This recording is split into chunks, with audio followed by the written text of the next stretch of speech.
Bonjour à tous et bienvenue sur notre chaîne. Dans cette vidéo, nous allons explorer un sujet fascinant et profondément significatif, le karma.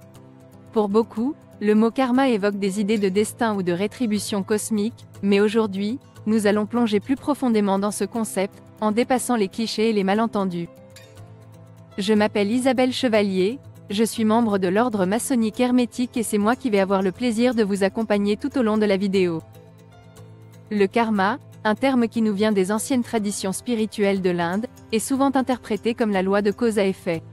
Mais c'est bien plus que cela. C'est un principe qui touche à l'essence même de nos actions, de nos pensées, et même de nos intentions. Dans diverses cultures et croyances, le karma a été compris et enseigné de différentes manières. Ce que nous allons découvrir ensemble, c'est non seulement comment ces enseignements ont traversé le temps, mais aussi comment ils s'appliquent dans notre vie quotidienne. Il y a beaucoup d'idées fausses autour du karma. Certains pensent que c'est une sorte de punition ou de récompense déterminée par nos actions passées. Mais en réalité, le karma est plus subtil et plus complexe à la fois. Il ne s'agit pas d'un système de rétribution, mais plutôt d'un chemin vers une compréhension plus profonde de nos vies et de nos actions. Aujourd'hui, nous allons décomposer ce concept, explorer ses origines et ses implications, et surtout, découvrir comment nous pouvons travailler avec le karma dans notre vie quotidienne pour favoriser une existence plus harmonieuse et équilibrée. Je suis ravie de partager ce voyage avec vous. Mais tout d'abord, avant d'aller plus loin, pensez à vous abonner à cette chaîne et à cliquer sur la cloche pour être informé de nos prochaines publications. Comme cela, vous ne manquerez pas nos prochaines vidéos et de notre côté, cela nous aide à mieux nous faire connaître. Commençons donc par explorer les fondements du karma, en nous plongeant dans ses racines historiques et en démystifiant certaines des idées fausses les plus courantes. Préparez-vous à un parcours illuminant qui, je l'espère, vous apportera non seulement une nouvelle compréhension, mais aussi des outils pratiques pour naviguer dans la complexité de nos vies. Passons maintenant à un aspect central de notre exploration du karma, les lois qui le régissent. Ces lois au nombre de 9, sont comme des principes universels qui nous aident à comprendre comment le karma fonctionne dans notre vie. Je vais les aborder une par une, en vous donnant ensuite des exemples concrets. Tout d'abord, la loi de cause à effet. C'est probablement la plus connue. Chaque action a une conséquence. Si vous plantez une graine de pomme, vous n'obtiendrez pas une orange. De même, nos actions et nos pensées sont des graines qui produisent des résultats correspondants. La loi de création. La vie ne nous arrive pas simplement, nous la créons. Nous sommes acteurs de notre propre vie, et nos choix d'aujourd'hui façonnent notre demain. La loi de l'humilité. Pour changer quelque chose, acceptez-la d'abord. Si nous refusons d'accepter nos réalités, nous ne pouvons pas progresser. La loi de la croissance.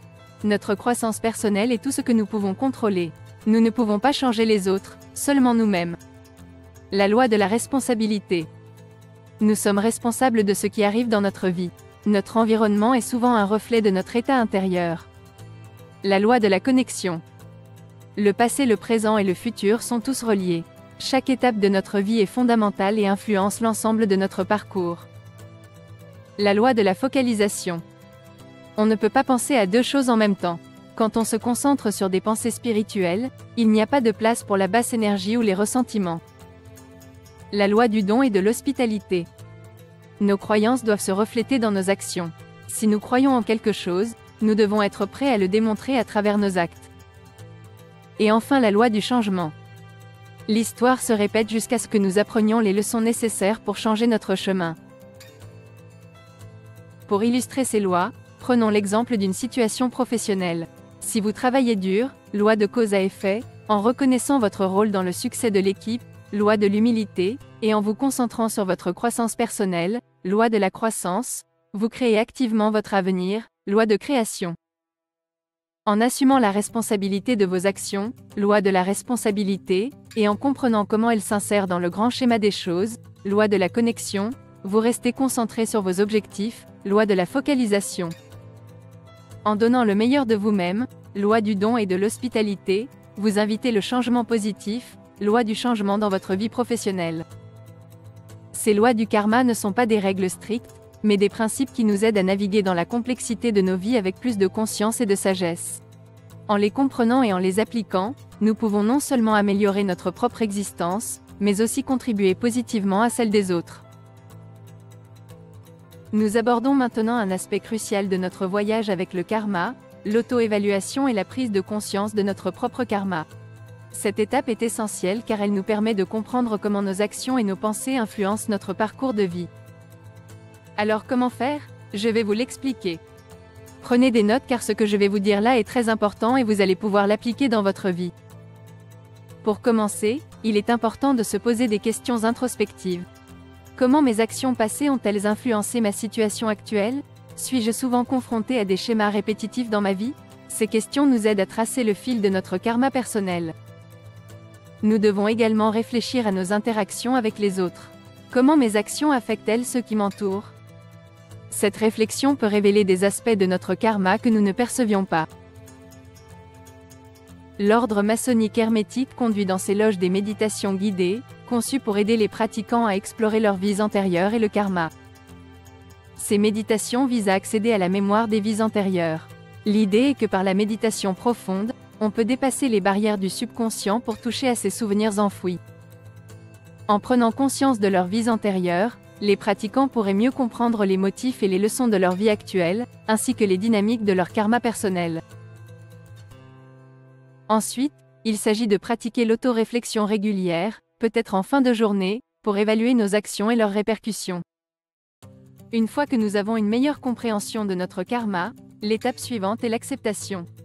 Accepter son karma ne signifie pas se résigner, mais plutôt reconnaître et comprendre ses forces et ses faiblesses. C'est aussi l'occasion d'apprendre. Chaque expérience, bonne ou mauvaise, est une leçon. Comprendre ce que chaque expérience nous enseigne sur nous-mêmes est la clé pour évoluer et améliorer notre karma. Après avoir pris conscience de notre propre karma, l'étape suivante est de travailler activement pour l'améliorer. Améliorer notre karma n'est pas seulement bénéfique pour nous-mêmes, mais cela contribue également au bien-être global. Voici quelques stratégies que vous pourriez envisager. Tout d'abord, adoptez des comportements bienveillants dans votre quotidien. Des actes de gentillesse, même les plus petits, peuvent avoir un impact considérable sur votre karma. Cultivez une attitude positive. Voir le bon côté des choses et maintenir une perspective optimiste peut aussi influencer positivement votre karma. Pratiquez la compassion envers vous-même et envers les autres. La compassion nous aide à comprendre les luttes des autres et à agir avec empathie. Le pardon est crucial. Pardonner aux autres et se pardonner soi-même libère des énergies négatives et favorise la guérison karmique. Pratiquez la gratitude quotidienne. Reconnaître et apprécier les bonnes choses de votre vie attire plus de positivité. Tenir un journal de gratitude peut vous aider à rester conscient des bénédictions de votre vie, même dans les moments difficiles. Impliquez-vous dans des activités bénévoles ou caritatives. Donner de votre temps et de vos ressources pour aider les autres améliore non seulement leur vie, mais enrichit également la vôtre. Pratiquez le don sans attendre de retour. L'altruisme désintéressé est un puissant catalyseur pour un karma positif. La méditation régulière peut aider à clarifier vos pensées et à renforcer votre intention d'améliorer votre karma.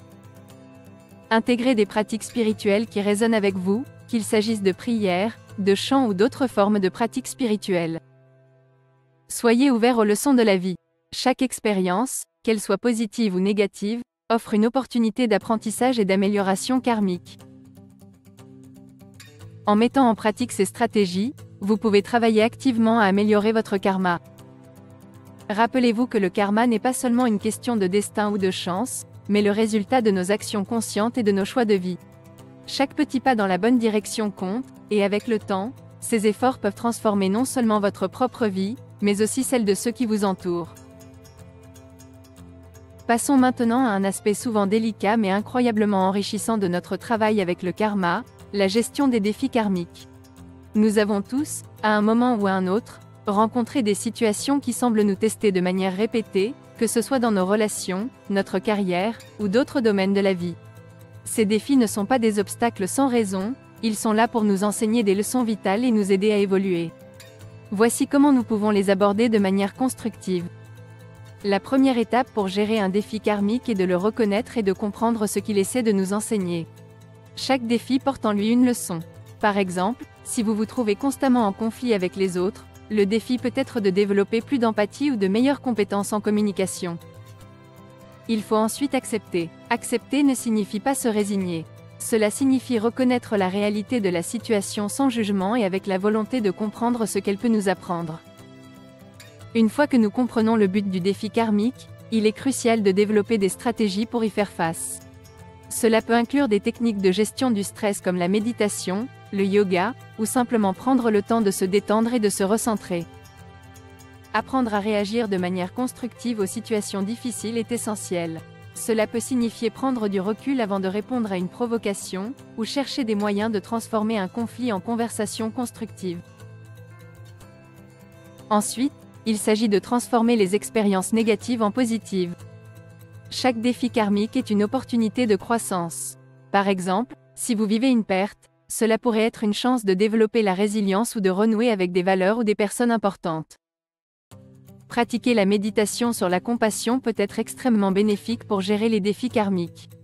Cela vous aide à développer de l'empathie pour vous-même et pour les autres, ce qui peut alléger la tension et favoriser une résolution plus pacifique des conflits. Enfin, il est important de garder une perspective à long terme. Les défis karmiques ne se résolvent pas toujours rapidement. Avoir une vision à long terme peut aider à voir au-delà des difficultés immédiates et à reconnaître le potentiel de croissance et de guérison à plus long terme. En embrassant ces stratégies, vous pouvez non seulement gérer vos défis karmiques mais aussi les transformer en puissantes sources de croissance personnelle et spirituelle. C'est en affrontant et en surmontant ces défis que nous pouvons véritablement évoluer et améliorer notre karma. Maintenant que nous avons exploré les concepts de base et les stratégies pour améliorer notre karma, il est essentiel de réfléchir à comment intégrer ces idées dans notre vie de tous les jours. L'application quotidienne du karma n'est pas seulement une pratique, mais un mode de vie qui peut transformer profondément nos interactions et notre bien-être global. Voici comment vous pouvez y parvenir. Tout d'abord, établir des routines quotidiennes, commencez chaque journée par un moment de réflexion ou de méditation. Cela peut vous aider à centrer vos intentions et à clarifier vos objectifs pour la journée. Établissez des routines qui favorisent la positivité, comme la lecture d'affirmations positives ou la pratique de la gratitude chaque matin ou chaque soir. Ensuite, intégrez des pratiques spirituelles qui résonnent avec vous dans votre quotidien. Cela pourrait être la méditation, la prière ou même des promenades conscientes dans la nature. Ces pratiques ne sont pas seulement bénéfiques pour votre tranquillité d'esprit, mais elles renforcent également votre capacité à agir avec compassion et conscience dans vos interactions quotidiennes. Appliquez les principes du karma dans vos relations. Traitez les autres avec respect et gentillesse, et efforcez-vous de comprendre leurs perspectives et leurs défis. Soyez conscient de l'impact de vos mots et de vos actions sur les autres. Pratiquez l'écoute active pour vraiment entendre et comprendre les gens autour de vous. Face aux défis ou aux conflits, prenez un moment pour respirer et choisir consciemment votre réaction. Cette pause peut vous aider à répondre de manière plus réfléchie et moins impulsive. Rappelez-vous que chaque action a une répercussion karmique, donc choisissez des actions qui favorisent la paix et le bien-être mutuel. Et enfin, définissez des engagements personnels pour améliorer votre karma. Cela pourrait être de s'engager à faire une bonne action chaque jour, ou de travailler à pardonner à quelqu'un qui vous a blessé. Ces engagements, même petits, peuvent avoir un impact cumulatif significatif sur votre vie et sur celle des autres. En intégrant ces pratiques dans votre vie quotidienne, vous ne faites pas seulement évoluer votre propre karma, vous contribuez également à créer un monde plus harmonieux et bienveillant. C'est un voyage qui demande engagement et persévérance, mais les récompenses, qui sont la paix intérieure et le bonheur, en valent certainement l'effort. Nous arrivons maintenant à la fin de cette vidéo. Maîtriser le karma n'est pas simplement une affaire de compréhension intellectuelle, mais un engagement quotidien vers un comportement conscient et réfléchi. Nous avons exploré les lois du karma, les méthodes pour évaluer et améliorer notre karma personnel, et surtout, comment intégrer ces principes dans notre vie quotidienne. En adoptant ces pratiques, nous ne travaillons pas seulement à améliorer notre propre existence mais nous contribuons également à tisser un tissu social plus harmonieux et bienveillant. Chaque action, chaque pensée, chaque intention que nous mettons en œuvre est une graine plantée dans le jardin de notre existence. En choisissant la compassion, l'altruisme, et la conscience dans nos actions, nous pouvons cultiver un avenir empreint de positivité et de bien-être, non seulement pour nous-mêmes mais pour le monde entier. Je vous invite donc à porter cette connaissance dans votre cœur et à l'appliquer avec sagesse et persévérance. Ensemble, éclairés par notre compréhension du karma, nous pouvons créer une réalité plus lumineuse et plus aimante. Si vous avez aimé cette vidéo, mettez un like, ça va aider cette chaîne à progresser. Je vous invite également à vous abonner à notre newsletter pour recevoir chaque semaine de nouvelles informations sur la franc-maçonnerie. Pour cela, cliquez sur l'enveloppe bleue qui est apparue sur l'écran. Vous trouverez aussi le lien dans la description en dessous de la vidéo. Merci de m'avoir accompagné dans ce voyage de découverte et de transformation. C'était Isabelle Chevalier depuis le siège central de l'Ordre maçonnique hermétique.